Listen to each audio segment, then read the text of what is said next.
100 अलग अलग तरह की फसलें उगाई जाती हैं। इन 100 फसलों में से सरकार सिर्फ 24 फसलों का दाम तय करती है और उन 24 में से 2 फसलें गेहूं और चावल को सरकार किसानों से खरीदती है।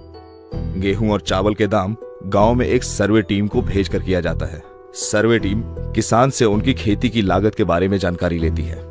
किसान अपनी 30% कमाई पेस्टिसाइड्स, सीड्स और फर्टिलाइजर खरीदने के लिए, 30% लोन पे करने के लिए और बाकी बची कमाई जमीन का किराया भरने में लगाते हैं।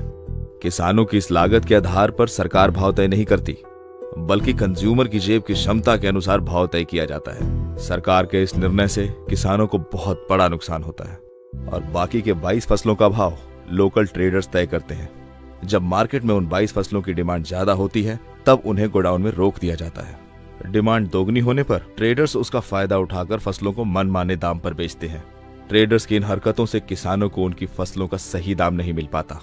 उदाहरण के तौर पर, किसान जब एक फसल को बाजार में बेचने जाता है, तब उसका पहला हिस्सा उसे तैयार करने में जाता है, दूसरा उसकी पैकिंग में, तीसरा ट्रांसपोर्टेशन में, चौथा उस पर टैक्स भरने में, पांचवा मार्केटिंग पर, छठा मिडलमैन को, सातवां होलसेलर को, आठवां रिटेलर और सबसे आखिर में जो हिस्सा बचता है वो मिलता है किसान को।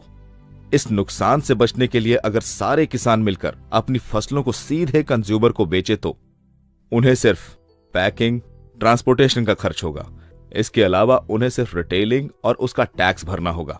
इस प्रोसेस में पहले 90% के मुकाबले 50% ही किसान का खर्च होगा और बाकी का 50% किसान को मिल जाएगा।